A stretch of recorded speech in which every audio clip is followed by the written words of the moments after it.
Bismillah ar-Rahman ar-Rahim. Assalamu alaikum. Ce qu'on va essayer de faire dans cette séance, c'est de voir quelles sont les techniques de lotissement dans le cadre des systèmes MRP. Donc, juste pour avoir une idée, là, on est sur des problèmes d'approvisionnement, donc classiques, sauf que ce qui distingue un petit peu cette catégorie, c'est que la demande est assez invariable. Donc, c'est ce qu'on va essayer de détailler. Donc, ce qu'on va voir, c'est d'abord voir dans quel contexte on va appliquer ces techniques-là et pourquoi est-ce que c'est utile. Et ensuite, on va essayer de voir petit à petit ces différentes règles-là. Donc maintenant, pourquoi est-ce qu'on est en train de faire ce problème spécifique? Alors, ce qu'il faut comprendre maintenant, c'est que classiquement, lorsqu'on a étudié les systèmes de provisionnement classiques, ça a été l'hypothèse principale qu'on a admise, c'est que la demande était stable. Maintenant, comme on a vu dans les systèmes de MRP, en fait, dans les systèmes de planification de besoins en matière, ce qui caractérise le système, c'est que les lancements qu'on obtient à chaque fois sont assez discrets. Plus spécifiquement, si on peut se rappeler, pour élaborer les plans besoins en matière, on partait des demandes brutes. Les demandes brutes correspondaient pour les produits finis aux demandes exprimées dans le PDP, dans le plan directeur de production. Et à partir de cela, à partir des besoins bruts, on va corriger ça avec les stocks et puis déterminer un ensemble de besoins nets. Et c'est les besoins nets qui provoquent les lancements ou les réceptions planifiées. Et donc, ce qu'il faut comprendre dans ce mécanisme-là, c'est qu'on part de besoins bruts et on arrive à définir finalement les dates auxquelles on devrait soit lancer et les quantités avec lesquelles on doit lancer, soit les demandes d'achat pour les matières premières et fournitures, soit les demandes de fabrication pour les produits semi-finis, soit les ordres d'assemblage pour les produits finis. Mais lorsqu'on voit à la fin ce qu'on a obtenu comme date de lancement, on remarque toujours qu'on a des dates très discrètes. Ça veut dire que eux, ils font appel à des réceptions et des lancements planifiés. Ce qui caractérise ces systèmes-là, c'est que finalement, on arrive à avoir, par exemple, sur les 12 périodes, uniquement 3 ou 4 périodes dans lesquelles on va planifier des lancements. Et donc, la remarque principale, en fait, la caractéristique principale qui distingue les systèmes MRP, les systèmes de planification de besoins de matière dans le cadre de l'MRP, c'est qu'on a maintenant des lancements très discrets.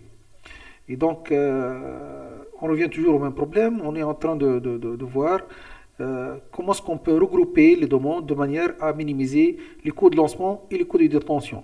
Donc, lorsqu'on pose le problème de cette manière-là, on est clairement face à un problème de lotissement, c'est-à-dire un problème de définition de la taille de l'eau pour un ensemble de demandes qui sont exprimées. Donc, on est dans le même contexte qui se pose dans les problèmes d'approvisionnement classiques. Sauf que ce qui distingue notre contexte, c'est que la demande est assez instable. Donc, prenons l'exemple suivant. Donc là, vous êtes face à un ensemble de périodes de 1 jusqu'à 6. Bon, comme on a exposé dans le cours, s'il s'agit d'un système de planification des besoins en matière, les périodes sont des semaines, donc là on est face à 6 semaines, mais les méthodes qu'on va présenter sont assez générales, donc elles peuvent être appliquées à n'importe quel autre contexte. Donc vous avez 6 périodes, et on vous expose ici les demandes des 6 périodes, donc on vous demande 20 unités pour la première période, 150 unités pour la deuxième, etc. Alors, la première remarque qu'on peut faire, c'est que là, on est face à une demande très variable. Donc, contrairement à ce qu'on a exposé dans le cours d'approvisionnement, où on supposait tout le temps que la demande était assez constante ou stable à la limite, là, on est à des phases de demande qui vont de 20 jusqu'à 150. Donc, comment est-ce qu'on peut maintenant, le problème qui se pose, comment est-ce qu'on peut planifier les lancements qui pourrait minimiser la somme des coûts de lancement plus les coûts de détention dans ce contexte-là. Donc là, on est face à ce problème.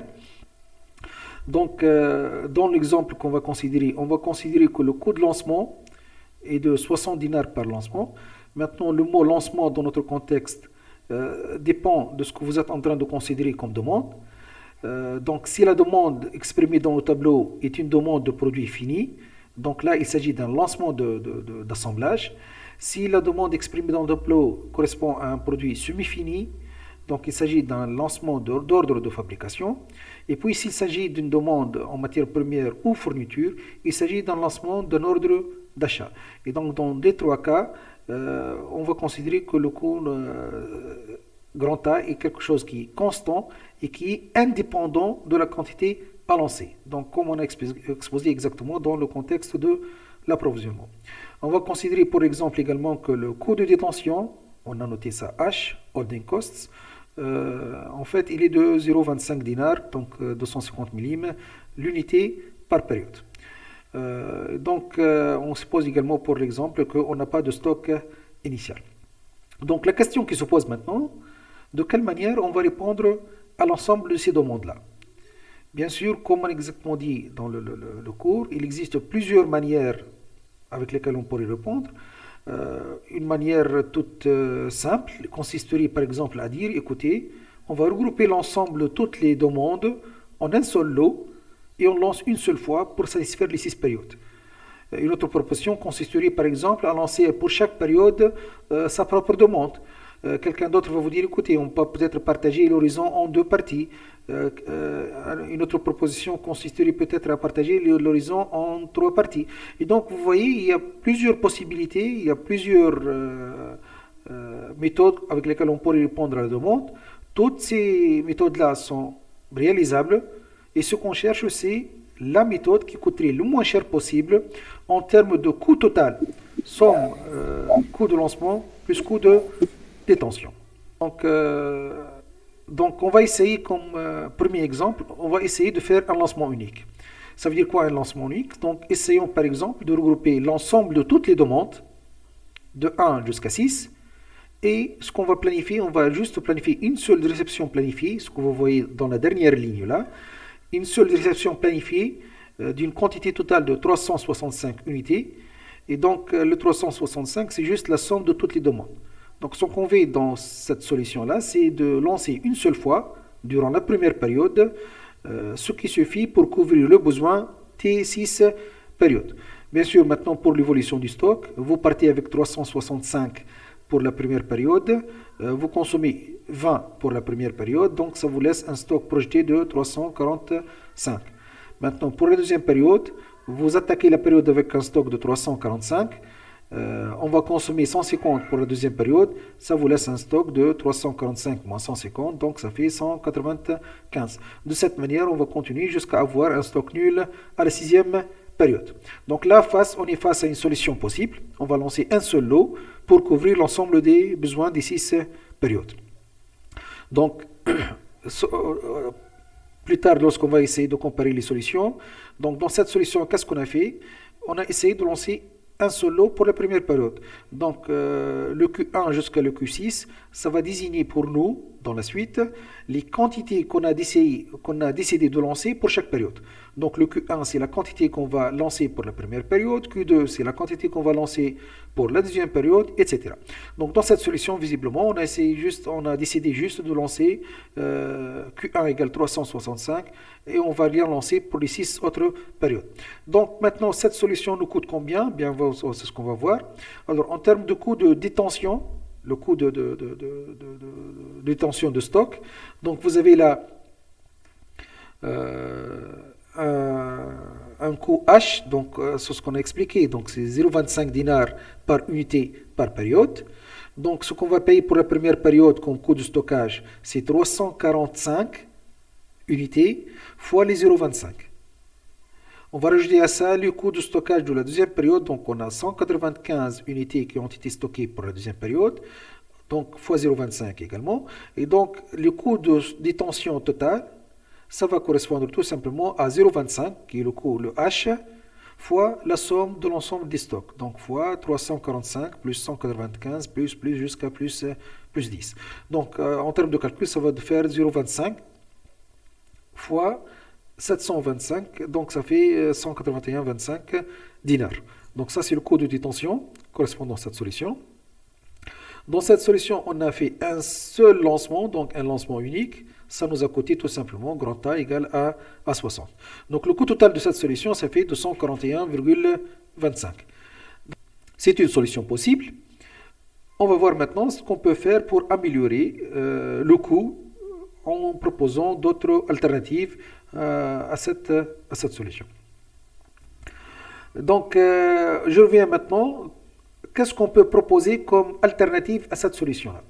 Donc, les règles de lotissement courantes, on va dire les lot sizing rules en anglais. Donc, les règles les plus courantes sont le lot pour lot. Alors, dans cette règle-là, il s'agit tout simplement de lancer à chaque fois, pour chaque période, la demande qui s'exprime pour la période en cours. Une deuxième règle courante, c'est la règle de la quantité économique. Là, c'est exactement ce qu'on a fait dans le contexte de l'approvisionnement avec la formule de Wilson. Mais finalement, il y a d'autres règles possibles, encore plus développées si vous voulez.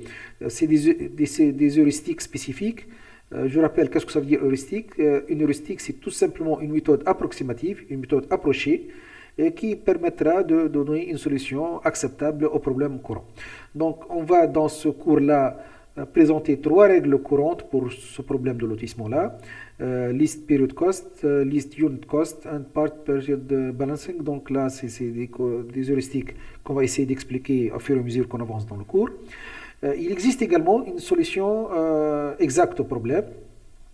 Et c'est l'algorithme WW, donc c'est l'algorithme WW.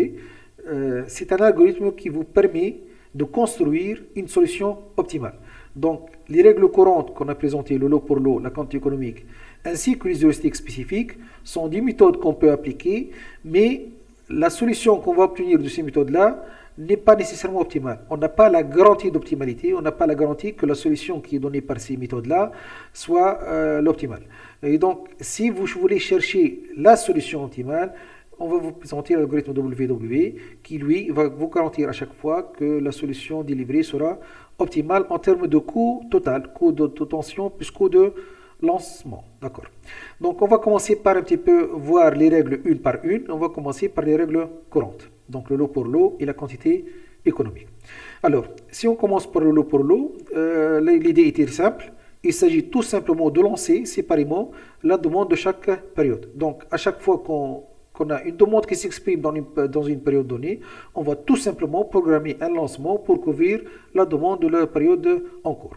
Donc, pour l'exemple qu'on a présenté tout à l'heure, comme vous pouvez voir dans la dernière ligne du tableau, les réceptions planifiées, ce qu'on est en train de faire tout simplement, c'est de planifier une quantité, de planifier une réception d'une quantité qui correspond exactement à la demande.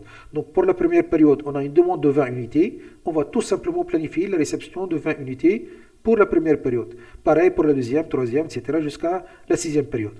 Donc, visiblement, le stock sera toujours nul, puisqu'on va toujours couvrir exactement la demande sans excédent. Donc, c'est une solution dans laquelle les stocks projetés sont tout le temps nuls. Voilà, donc, dans cette solution, on a pour Q1 jusqu'à Q6, la quantité Q de chaque période correspond exactement à la demande de la période courante. Pour ceux qui n'ont pas suivi dès le départ, maintenant Q1 égale à 20, ça veut dire qu'on a décidé de planifier une réception de 20 unités pour la première période. Q2 égale 150, on a décidé de planifier une réception de 150 pour la deuxième période, etc. Et donc, de cette manière, en planifiant les quantités Q1 jusqu'à Q6 avec les quantités spécifiées dans le deuxième tableau, on arrive visiblement à couvrir la demande qui s'exprime de la première jusqu'à la 6e période. Donc, quel est le coût de cette solution-là? Donc, les coûts de détention dans ce cas sont tous nuls. On n'a pas de stock dans cette solution-là. Mais par contre, dans cette solution, on a 6 lancements. Donc, 6 fois grand A. Donc, on a 6 lancements possibles. Donc, ça fait 360 dinars. Ça fait un coût total de 360 dinars. Ça, c'est pour la solution lot pour lot. Donc, voyons maintenant une autre alternative. Donc, on est toujours dans la logique de satisfaire la demande qui s'exprime sur les 6 périodes. La première ligne là, demande d'unité, 20 jusqu'à 10. Et on cherche toujours d'autres méthodes possibles avec lesquelles on pourra regrouper ces demandes-là de manière à les satisfaire. Donc, une deuxième méthode courante dans les entreprises consiste à prendre à opter pour la quantité économique, si vous voulez. Donc, pour la méthode de la quantité économique, c'est exactement ce qu'on a fait avec l'approvisionnement, avec la formule de Wilson. Donc, l'idée consiste tout simplement à lancer à chaque fois une quantité fixe Q étoile, qui est la quantité économique. Donc, je rappelle ici, en fait, lorsqu'on a étudié la quantité économique, la formule de Wilson notamment, l'hypothèse principale et centrale était que la demande était supposé stable. Ce qui n'est visiblement pas le cas pour nous ici, mais on va voir ce que ça va donner dans notre cas. Et donc la formule de Wilson, pour le rappel, c'est Q étoile égale racine de 2AD sur H. Le A, c'est le coût de lancement. Le D, c'est la demande moyenne, si vous voulez, sur les 6 périodes. Et le H, c'est le coût de détention. Dans notre cas, en fait, le calcul nous donne un Q étoile égal à 171. Donc, pour ceux qui se posent la question sur ce qu'on a fait pour le calcul, donc le grand A, dans l'exemple, c'est le 60 dinars. Le D moyen, la demande moyenne, c'est finalement la moyenne de la demande sur les 6 périodes. Et puis le H, c'est le coût de détention, donc c'est le 0,25 de tout à l'heure par période. Donc le calcul nous donne ici une quantité de Q étoile égale à 171. Alors dans la logique de Wilson, qu'est-ce que ça veut dire? Ça veut dire qu'il va vous dire, écoutez, à chaque fois que vous avez besoin de planifier une réception, il faut lancer une quantité de 171. Et donc, dès que les 60, à chaque fois que vous avez besoin d'un lancement, vous planifiez tout simplement 171. Ça, c'est la quantité économique. Et donc, en fonction de l'évolution du stock, dès que le stock s'annule à nouveau, on va à nouveau lancer une quantité de 171. Alors, si on applique ça à notre exemple, donc vous avez toujours les mêmes demandes dans la première ligne là, DDT 20, 150, 115, etc. On cherche à satisfaire ces demandes-là. Comme on a dit, on va avoir un stock nul au début de la période. Donc, vous devez lancer une quantité dans la première période. Vous devez lancer une certaine quantité pour déjà satisfaire la demande de la première période. Avec la formule de Wilson, il s'agit tout simplement de lancer à chaque fois la quantité de 171. Donc, comme vous pouvez voir dans la dernière ligne, on a planifié pour la première période une quantité de 171. Alors, les 171 vont suffire pour la demande de la première période. Ça me laisse un stock de 151. Ensuite, les 151 suffisent pour la deuxième période. Et ça me laisse une unité uniquement dans le stock. Donc le stock de la deuxième période, c'est une unité. Maintenant, l'unité qui reste dans la deuxième période n'est pas suffisante pour satisfaire la demande de la troisième période, qui est 100 unités. Donc là, on doit planifier à nouveau une autre réception. Donc, une réception de combien? Ça sera toujours 271 puisqu'on est dans la quantité économique. Donc, on planifie dans la troisième période une réception de 171 unités. Tout calcul fait, ça me laisse un stock de 72 pour la troisième unité. 72 unités dans le stock de la troisième période est suffisante pour la demande de la quatrième période qui est de 15. Ça me laisse un stock de 57. Les 57 ne sont pas suffisantes, je m'excuse, pour la cinquième période, puisqu'on a une demande de 70 unités. Et donc là, les 70 unités, pour pouvoir couvrir le manque, on doit planifier un autre lancement, une autre réception en fait, qui est toujours 271. Donc on fait le calcul ainsi.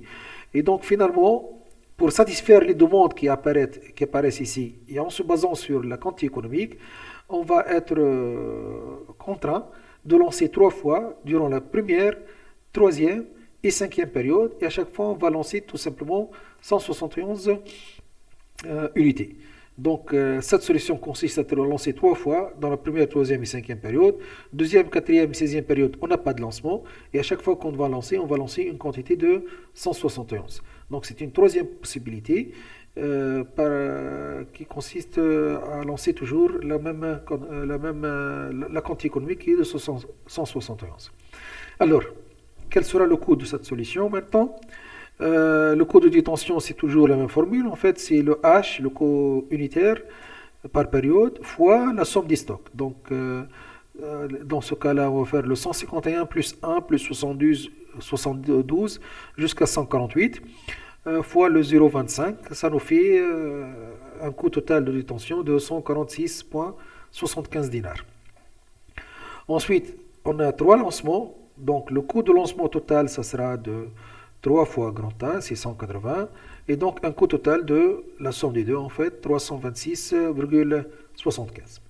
Voilà, donc ça c'est la troisième solution possible, et dans ce cas-là, on s'est basé sur la quantité économique. Bien, donc essayons maintenant de comparer les 3 solutions qu'on a exposées. Donc, on avait la première solution consistait tout simplement à lancer de planifier une seule réception durant la première période, qui est 365 unités, et qui va être suffisante pour couvrir le besoin des 6 périodes. Dans cette solution-là, le coût total était de 241,25 dinars. La deuxième solution, le lot pour lot, consistait à lancer pour chaque période exactement la demande qui s'exprime pour la période courante. Donc on a planifié 20 pour la première période, 150 pour la deuxième, etc. Et donc on a 6 lancements, on a des stocks nuls partout, et le coût total de cette solution était de 360 dinars. Maintenant pour la quantité économique, il s'agit de, on a fait les calculs, etc. On a déduit que à chaque fois qu'on va faire un lancement, on va lancer une quantité de 171 unités. En appliquant la méthode, on a finalement déduit qu'il faut faire 3 lancements durant la première, troisième et cinquième période. Et à chaque fois qu'on va lancer, on va lancer la quantité de 171. Donc le coût total de cette solution est de 326,75 dinars. Alors, à première vue comme ça, on va se dire, écoutez, finalement, la quantité économique vous donne un coût meilleur que les autres. Or, ce n'est pas nécessairement le cas. Je rappelle que la quantité économique est applicable dans le cas où la demande est stable. Si par hasard, dans cet exemple-là, la quantité économique a donné mieux que le lot pour lot, c'est juste un hasard, c'est parce que finalement, le coût de lancement dans ce cas est assez important par rapport au coût de détention. Mais ce qu'on va essayer de voir, c'est comment est-ce qu'on peut faire mieux que la quantité économique, comment est-ce qu'on peut faire mieux que Wilson dans ce contexte-là, qui est un contexte avec une demande assez instable. Alors, donc, quelques remarques concernant les règles courantes. Alors, le lot pour lot, comme on a expliqué, donc il s'agit tout simplement dans ce cas de lancer pour chaque période exactement la demande qui s'exprime. Donc, c'est quelque chose de très facile à planifier. On n'a pas d'optimisation, on n'a rien du tout. Vous regardez juste la demande et vous planifiez une réception qui correspond à la demande exacte. Alors, qu'est-ce qu'elle a comme avantage, cette règle-là? Elle a l'avantage principal de réduire le coût de détention. Donc là, on n'a pas vraiment de stock, donc on a un stock nul théoriquement. Donc on va gagner trop sur le coût de détention, on va réduire le coût de détention. Mais par contre, on va faire un lancement pour chaque période. Donc à chaque fois que vous avez une demande, vous allez planifier un lancement. Donc si les coûts de lancement sont importants, comme dans l'exemple qu'on a traité tout à l'heure, la règle va nous coûter cher en fait. Donc cette méthode, le lot pour lot, elle réduit les coûts de détention, c'est vrai, mais elle néglige le coût de lancement. Donc ça c'est la première remarque. Quand est-ce qu'on va utiliser cette règle-là? En fait, cette règle est utilisée souvent pour les articles de production de masse.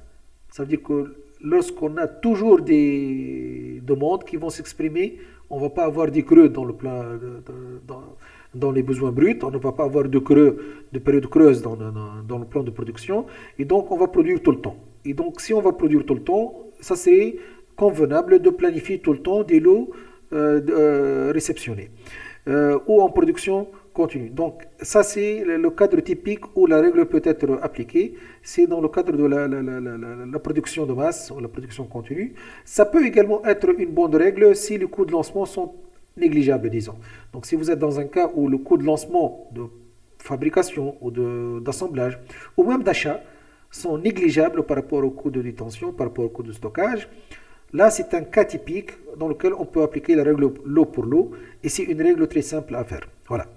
Maintenant, pour la quantité économique, alors la première remarque, c'est que c'est une règle qui n'est pas adaptée au cas où la demande est trop variable, et c'est ce qu'on a expliqué, et on va voir tout à l'heure que on peut obtenir de meilleures solutions par rapport à celle de la quantité économique dans l'exemple.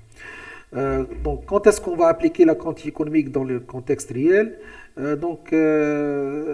Souvent, soit qu'on va faire un calcul et puis on va déterminer un coût une quantité économique. Donc, classiquement, c'est ce qu'on a fait dans l'approvisionnement avec les matières premières. Ça peut également être une contrainte technique. Ça veut dire que vous pouvez, par exemple, vous dire, écoutez, dans un tunnel de peinture pour des produits donnés, il est inutile de lancer la production si on n'a pas exactement 10 articles à chaque fois. Donc, par exemple, le chariot qui emporte les articles, chaque chariot emporte 10 articles et le temps de cuisson, si vous voulez, est assez important.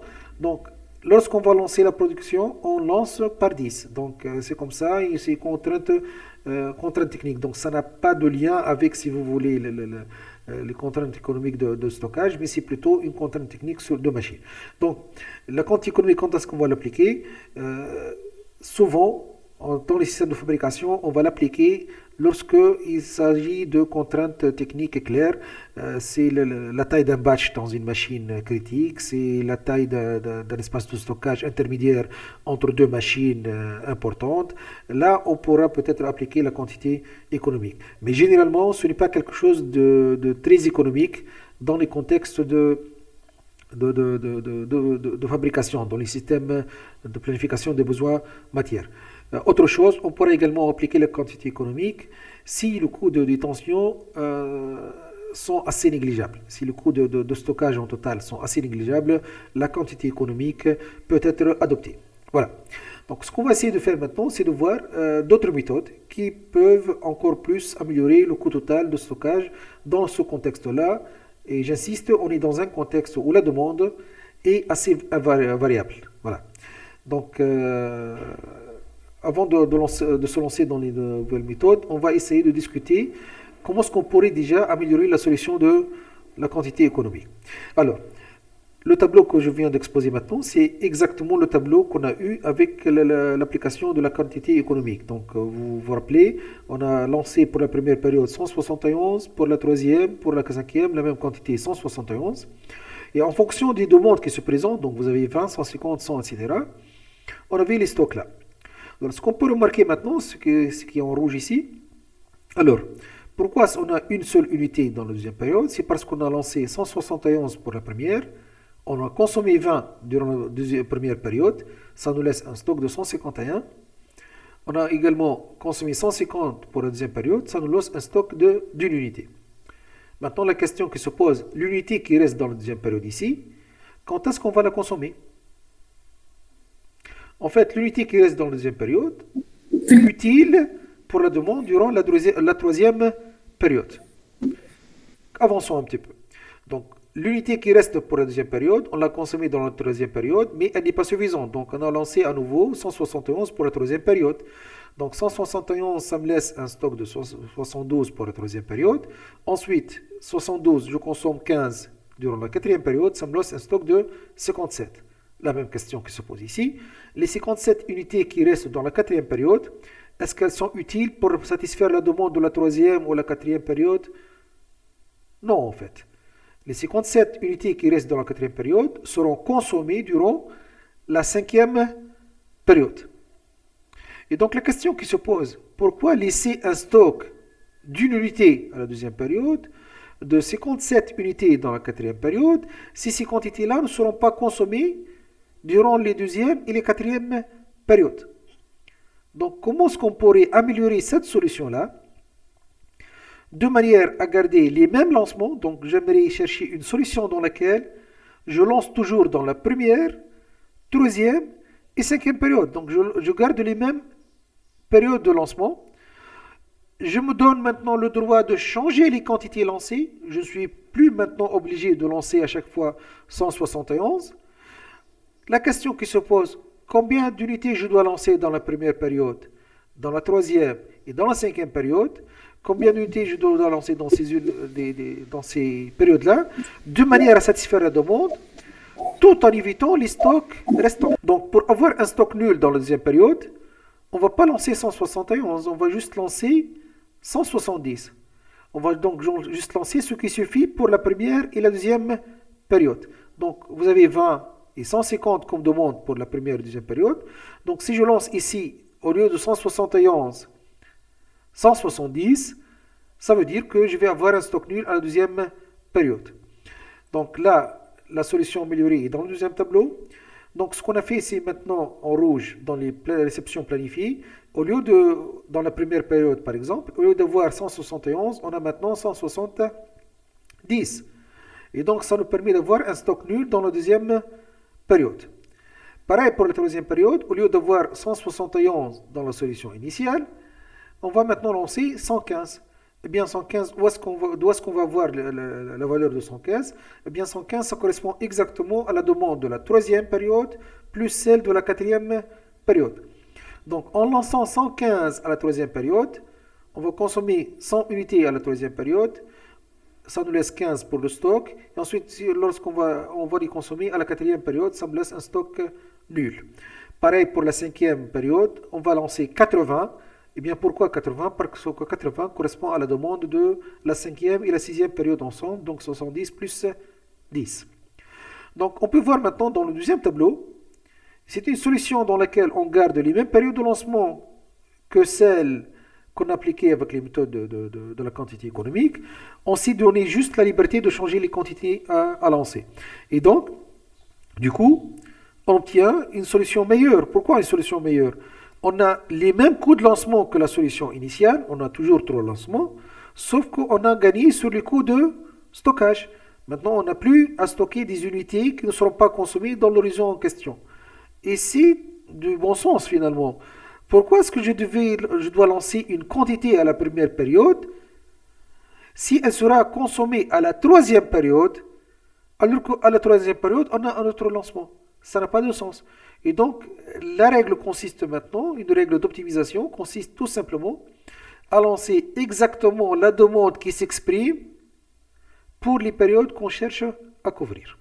Et c'est ce qu'on va essayer d'expliquer tout à l'heure. On a dit que dans la solution améliorée, si vous voulez, ce qu'on a fait, c'est changer les quantités en maintenant les dates. Donc ça, c'est la solution améliorée à partir de celle de la quantité économique. Donc on a 3 lancements toujours dans la première, troisième et cinquième période, sauf que maintenant on n'a plus 171 partout, on a 170, 115 et 80, donc pour les périodes en question. Donc le coût de cette solution, c'est le H fois la somme des S comme d'habitude. Donc on a un coût inférieur à celui de tout à l'heure avec la quantité économique. Et puis on a un coût de lancement de 3 fois A, donc ça fait 180, avec un coût total de 223,75 dinars. Donc cette solution est déjà meilleure que la solution de Johnson, c'est pour vous dire, je m'excuse, que la solution de Wilson, pour vous dire que finalement Wilson n'est pas optimal dans ce contexte. C'est ça la clé. Parce que la demande n'est pas stable. Et donc, on s'attend à ce que Wilson ne sera pas optimal. Et c'est déjà tout ce qu'on a fait, c'est juste changer les quantités. Et on a déjà une solution meilleure. Donc, pour vous dire que ce n'est pas optimal, on va essayer maintenant de voir d'autres méthodes qui pourraient ou pas donner de meilleures solutions, parce que c'est des solutions heuristiques. Mais à la fin du cours, on va voir l'algorithme WW qui, lui, va garantir l'optimalité dans ce contexte. Très bien. Alors, le constat fondamental, maintenant, c'est ce qu'il faut retenir ici. La quantité lancée doit correspondre au total des demandes des périodes à couvrir pour minimiser le coût de détention. Ça veut dire que si vous vous dites, écoutez, je vais lancer par exemple à la première période une quantité qui sera suffisante pour couvrir les besoins de la période 1, 2, 3, 1, 2 jusqu'à 3. Par exemple, vous vous dites, écoutez, je vais lancer à la première période une quantité et je veux que cette quantité couvre le besoin de la première, deuxième et troisième période. Donc la question qui se pose, écoutez, combien est-ce que je dois lancer? La logique va dire, écoutez, il faut lancer exactement la somme des demandes. Il serait inutile de lancer plus que ça, parce que ça va faire un stock inutile. Et donc c'est un constat tout à fait simple, mais c'est un constat très important. Ça veut dire que maintenant, dès le moment que vous décidez quelles seront les dates de lancement, vous pouvez parfaitement connaître les quantités à lancer. Par exemple, sur les 6 périodes qu'on avait tout à l'heure, si on se dit, écoutez, on va décider maintenant ensemble de lancer à la première et quatrième période. Si on se dit, écoutez, on va juste lancer à la première période et à la quatrième période. On va faire juste deux lancements. Quelles seront les quantités nécessaires dans ce cas? Quelles seront les quantités à lancer? Donc, ce qu'on va lancer durant la première période, c'est la somme des demandes de la période 1, 2 et 3. Dans ce cas, ça va faire 270. Et ce qu'on va lancer à la quatrième période, ça sera la somme des demandes de la quatrième, cinquième, sixième période. Donc, ça sera juste 95. Et donc, vous voyez, dès le moment qu'on a décidé quelles seront les quantités, dès le moment qu'on a décidé quelles seront les périodes auxquelles on va lancer, les quantités maintenant lancées sont connu. C'est une conséquence. On va à chaque fois juste lancer la somme des demandes des périodes qu'on cherche à couvrir. Voilà donc. le constat maintenant, si l'on choisit les périodes de lancement, alors les quantités à lancer sont déterminées. Et c'est très important, ça veut dire quoi? Lorsqu'on a présenté le problème d'approvisionnement, on s'est dit qu'il y avait deux questions principales, fondamentales, auxquelles on devrait répondre. Les questions sont quand est-ce que je dois lancer, combien je dois lancer. Et dans le contexte de la demande stable, Wilson nous a donné une réponse. Il vous a donné une période économique et une quantité économique. Vous lancez à chaque fois, à chaque période, grand T étoile et une quantité Q étoile. Maintenant, on est dans un contexte où la demande est instable. On se pose la question. En se basant sur cette règle-là, le problème maintenant se réduit à une seule question. Quand est-ce qu'on va lancer? Dès le moment qu'on décide la date de lancement, les quantités en lancées sont une conséquence. À chaque fois, on va lancer la somme des demandes des périodes qu'on cherche à couvrir. On avait deux questions fondamentales. Maintenant, avec ce contexte, avec ce constat qui est tout à fait simple, on a maintenant une seule question. On va se poser toujours la question, quand est-ce qu'on va lancer? Voilà. Et donc, le problème de lotissement maintenant se réduit alors au choix des périodes de lancement. Donc, toutes les méthodes qu'on va vous présenter maintenant, les trois heuristiques et la méthode exacte, l'esprit de la méthode, c'est tout simplement de se dire, écoutez, je veux chercher à quelle date je vais lancer. La quantité à lancer, ça sera une conséquence de cette date-là, de ce choix-là. Bien.